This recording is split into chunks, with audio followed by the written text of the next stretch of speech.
Hi friends, share বাজার রহস্য চ্যানেলে আপনাদের স্বাগত। আশা করি আপনারা ভালো আছেন এবং সুস্থ আছেন। ফ্রেন্ডস, কালকে ইউএস মার্কেটে বিশাল বড় একটা র্যালি এসছে, ঠিক আছে? এবং তার পেছনে সম্ভাব্য যে রিজিন, সেটা যেটা বলা হচ্ছে যে ট্রাম্পের যে অ্যাসাসিনেশন যে এটা হয়েছিল, মানে তার উপর যে শুটিং হয়ে গেছিল, মানে গুলি গুলি চালিয়ে দিয়েছিল, তারপরে ট্রাম্পের কিন্তু জেতার সম্ভাবনা অত্যন্ত প্রবল হয়ে যাচ্ছে আমেরিকাতে। ট্রাম্প ওদিকে US federal reserve chairman Colin পওয়েলকে বলেছেন যে তুমি বলছো বহুদিন ধরে যে ইন্টারেস্ট রেট কাট করবে, কিন্তু তুমি যদি ভোটের আগে তুমি ইন্টারেস্ট রেট কাট করো, আমি তোমাকে দেখে নেবো। অর্থাৎ যদি ভোটের আগে আগে ইন্টারেস্ট রেট কাট হয়ে যায়, তাহলে শাসক যারা আছে তারা বেনিফিট পেতে পারে। তাই কালকে সে ফেডারেল রিজার্ভকে ওয়ার্ন করে দিয়েছে। আর অলসো সে আরো তাইওয়ান এবং ইউক্রেনকে বলেছে যে ভাই দেখো, তোমাদেরকে আমরা ডিফেন্স সাপোর্ট দিই, কিন্তু তোমরা তো আমাদেরকে কিছু দাও না। তাইওয়ান কিংবা ইউক্রেন, এই সমস্ত তোমাদেরকেও কিন্তু আমেরিকাকে পে করতে হবে যে যে সাপোর্ট আমরা দিই তার জন্য। তো এই সমস্ত কারণের মধ্যে দিয়ে ইউএস মার্কেট কালকে প্রায় 2%, মানে ডাউ জোন্স কালকে প্রায় 2%-এর কাছাকাছি উঠে গেছে। এবং যেটা আশা করা হচ্ছে যে ফেডারেল রিজার্ভ হয়তো তড়িঘড়ি কোনো, এখন হয়তো জো বাইডেন হয়তো তাকে প্রেসারাইজ করবে ফেডারেল রিজার্ভকে, যে তুমি তাহলে একটা রেট কাটফাট করো, কিছু একটা করো, ঠিক আছে? সো এই সিচুয়েশনের কথা মাথায় রেখে কিন্তু আমেরিকান মার্কেট একটু উপরের দিকে যাচ্ছে। অন্যদিকে ফ্রেন্ডস, তিনটে কোম্পানির খুব ভালো রেজাল্ট এসছে, মানে তিনটে কোম্পানির রেজাল্ট এসছে, ভালো মন্দ আমরা বিশ্লেষণ করব। প্রথমে চলে যাব আমরা LTI, Mindtree, Larsen and Toubro, Infotech, Mindtree. আমরা যদি তার যদি রেজাল্টটা দেখি, তাহলে দেখুন,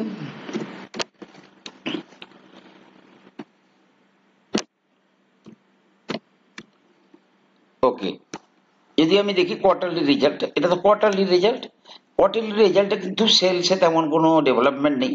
1-2% বেড়েছে, মার্জিনে মাইল্ড বৃদ্ধি হয়েছে, কিংবা প্রফিটেও কিন্তু, আমি কোয়ার্টার অন লাস্ট কোয়ার্টার বলছি, 1101 কোটি টাকা থেকে 1135 কোটি টাকা। কিন্তু আমি যদি সেম জুন কোয়ার্টার 24-এর সঙ্গে যদি জুন কোয়ার্টার 23 কম্পেয়ার করি, সেলস বেড়েছে 8,702 কোটি টাকা থেকে 9,143 কোটি, মার্জিন কমেছে 1%, আবার প্রফিটও মাইল্ড কমেছে। সুতরাং এমন কোনো কিন্তু শেয়ারে রেজাল্টে কিন্তু তেমন কোনো প্রভাব পড়েনি। অন্যদিকে আমি যদি দেখি যে এই শেয়ারটাতে কিন্তু কারেকশনে, ভালো কারেকশনে পাওয়া যাচ্ছে, অর্থাৎ এটা কিন্তু কোনো উপরের দিকে চলে যাওয়া কোনো স্টোরি নেই। যারা সুইং ট্রেডিং এ বিশ্বাসী বা সুইং ট্রেডিং ফেডিং করতে চান, ইভেন পজিশনাল ট্রেডিং ও করতে চান, দেখুন একটা সুন্দর প্যাটার্ন মানে তৈরি হচ্ছে। এই যে ট্রেন্ড লাইনটা, এই যে ট্রেন্ড লাইনটা, এই ট্রেন্ড লাইনটা কিন্তু ব্রেকআউট করবে। এবারে দেখুন, রেট কাট ফাট হলে অনেক কিছু জিনিসের মধ্যে এফেক্ট আসবে। তো ফার্স্ট, এটার আপনারা বর্তমান যে লেভেল থেকে একটা টার্গেট হচ্ছে প্রায় 15-20%-এর এই অবধি একটা আসতে পারে, র্যালি, ঠিক আছে, 10%-এর কাছাকাছি।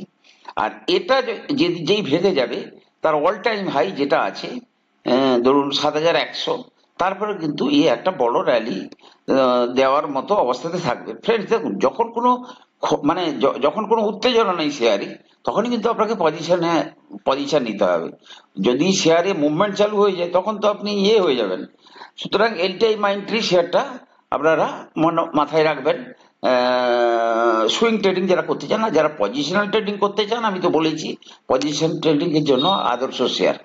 অন্যদিকে এশিয়ান পেন্টস, ঠিক আছে, মানে one of the most favourite paint সেক্টরের মধ্যে, যদি ওর রেজাল্ট কিন্তু খুব একটা ভালো আসেনি। আপনি যদি কোয়ার্টার অন কোয়ার্টার দেখেন, দেখুন, আচ্ছা, জুন কোয়ার্টারে এসছে 8,970 কোটি টাকার সেলস, আর মার্চ কোয়ার্টারে কত এসেছিল? 8,731। তার তুলনায় মাইল্ড একটু বেড়েছে, মার্জিন 19%, প্রফিট কমেছে। 1275 কোটি টাকা মার্চ কোয়ার্টারে প্রফিট ছিল, তাহলে এই জুন কোয়ার্টারে 1187 কোটি টাকার কি এসছে, প্রফিট এসছে। কিন্তু যদি এর সঙ্গে আপনি জুন কোয়ার্টার 2023-এর কম্পেয়ার করেন, প্রায় 9182 কোটি টাকার সেলস ছিল, ঠিক আছে, এবং হয়তো সেলসটা মাইল্ড কমেছে, কিন্তু মার্জিন কিন্তু প্রচুর এফেক্ট পড়েছে, 23% থেকে একদম 19%-এ চলে এসছে। আর প্রফিটও 1575 থেকে 1187-তে চলে এসছে। এবং এই রেজাল্ট প্রবাবলি খারাপ হবে বলে শেয়ারটা যদি দেখেন, শেয়ারটার মধ্যেও কিন্তু একটা ব্যাপক ফল এসছে। এবং যদি কালকে শেয়ারটা আবার মানে নিচে আসে এই রেজাল্টের পরই, দেখুন শেয়ারটা কিন্তু দীর্ঘদিন ধরে, আজকে কবে থেকে, 21 থেকে কিন্তু কোনো র্যালি দিচ্ছে না। এবং আজকে যদি দেখুন আপনি 2021-এর জুনের লেভেলে শেয়ারটাকে পাওয়া যাচ্ছে, কারেক্ট। যদি শেয়ারটা আরেকটু নিচের দিকে আসার চেষ্টা করে, তাহলে কিন্তু মানে ধরুন এই সমস্ত লেভেলে যদি চলে আসে, এই সমস্ত লেভেলে 2600, 2700, 2800 এই রেঞ্জে, এটা একটা সাপোর্ট জোন। দেখুন বারবার ধরে এই লেভেলটাতে কিন্তু সে সাপোর্ট নিচ্ছে, 2600, 2527, এখানে এই যে 2687। তো এই জোনটা কিন্তু স্ট্রং ডিমান্ড জোন। তো যদি এই সমস্ত লেভেলে আসে, এশিয়ান পেন্টস 6 মাস 1 বছরের কথা ভেবে মাথায় রেখে 15-20% রিটার্নের জন্য আদর্শ শেয়ার। এই শেয়ারটাকে আপনারা মাথায় রাখবেন। লং টার্মে এই সমস্ত শেয়ার অবশ্যই পোর্টফোলিওতে থাকা উচিত, কিন্তু যদি আপনারা শর্ট টার্মের ক্ষেত্রেও যদি কেউ 15-20% রিটার্নের জন্য চান্স নিতে চান, এই শেয়ারটার দিকে নজর রাখবেন। অন্যদিকে আর একটা শেয়ার যার রেজাল্ট কিন্তু তুলনামূলকভাবে ভালো এসছে, সেটা হচ্ছে কি জাস্ট ডায়াল। জাস্ট ডায়াল, আমি জাস্ট ডায়ালের রেজাল্টটা যদি দেখি, এটা কি করে, just dial market leader in local search engine segments in India. The company provides local search related services to users across India in a platform agnostic manner. ঠিক আছে, ওইগুলো হচ্ছে মানে আমরা যখন গুগলের মাধ্যমে সার্চ করি, দ্যাট কাইন্ড অফ থিংস এটা প্রোভাইড করে জাস্ট ডায়াল। ওকে, দেন আমি যদি কোয়ার্টারলি রেজাল্টে আসি, কোয়ার্টারলি রেজাল্ট দেখুন, ফার্স্ট জুন কোয়ার্টার 2024, মার্চ কোয়ার্টারে 270 কোটি টাকার সেলস হয়েছিল, জুন কোয়ার্টারে 281 কোটি টাকার সেলস, অর্থাৎ সেল কোয়ার্টার অন কোয়ার্টার বেড়েছে। জুন কোয়ার্টার 23-এ যদি দেখি 247 কোটি টাকার সেলস ছিল, তার তুলনায়ও বেড়েছে প্রায় প্রায় 10%, 10%, 10, 15, 12, 13% বেড়েছে। মার্জিন হিউজ বেড়েছে, 15% থেকে 29%, কারেক্ট। তেমনি ভাবে আপনি 83 কোটি টাকা প্রফিট থেকে 141 কোটি টাকা, এবং যদি মার্জিন দেখেন মার্চ কোয়ার্টারের তুলনায়ও বেড়েছে, আর প্রফিটও মার্চ কোয়ার্টারের তুলনায়ও বেড়েছে, ঠিক আছে। তাহলে ইন অল রেসপেক্ট শেয়ারটার রেজাল্টটা কিন্তু খুবই ভালো এসছে। এবার আমি যদি চার্টে চলে যাই, চার্ট কি বলছে, চার্ট কি বলছে, চার্ট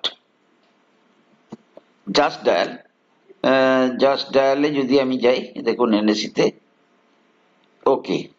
এবারে দেখুন ফ্রেন্ডস, শেয়ারটা কিন্তু একটা খুব দারুণ একটা রাউন্ডিং বটম প্যাটার্ন তৈরি করেছে, এবং এই লেভেলটা যদি ক্লোজিং দেয় 1127-এর উপরে যদি ক্লোজিং দেয়, এই শেয়ারের মধ্যে কিন্তু ইমিডিয়েটলি 15-20% কিন্তু র্যালি দেবে প্রথম ধাপে। এবং যদি দেখেন শেয়ারটা যদি লং টার্ম চার্ট দেখেন, শেয়ারটা কিন্তু তার মানে অল টাইম হাই থেকে প্রায় 50% কারেকশনে পাওয়া যাচ্ছে। দেখুন কোথায় পাওয়া যাচ্ছে, 50%, অর্থাৎ এককালে এই শেয়ার কোথায় ছিল, 1900 কাছাকাছি পাওয়া যাচ্ছিল, মানে এখান থেকে প্রায় 80% উপরে গেলে এ হবে। তো যাই হোক, এই শেয়ারটাকে কিন্তু আপনারা নজর রাখবেন। এই শেয়ারটা কিন্তু আগামী 1 বছরের মধ্যে এই জায়গা থেকে আপনাকে মানে 80% পর্যন্ত রিটার্ন দিতে পারে। এটা কিন্তু অত্যন্ত ভালো একটা চার্ট দেখে যেটা মনে হচ্ছে, আগামী 1 বছরের জন্য পজিশন নিয়ে হোল্ড করার জন্য এই শেয়ারটা কিন্তু অত্যন্ত ভালো শেয়ার বলে আমার মনে হচ্ছে। ফ্রেন্ডস, আমি কোনো সেবি রেজিস্টার্ড অ্যানালিস্ট নই। কোনো শেয়ারে কেনা বা বিক্রির আগে আপনারা কিন্তু আপনাদের ফাইন্যান্সিয়াল অ্যাডভাইজারের পরামর্শ নিয়ে তবেই কিন্তু শেয়ারে কেনা বা বিক্রির সিদ্ধান্ত নেবেন। ভালো থাকুন, সুস্থ থাকুন, চ্যানেলটাকে সাবস্ক্রাইব করুন, লাইক করুন, কমেন্ট করুন। কথা হবে পরের এপিসোডে।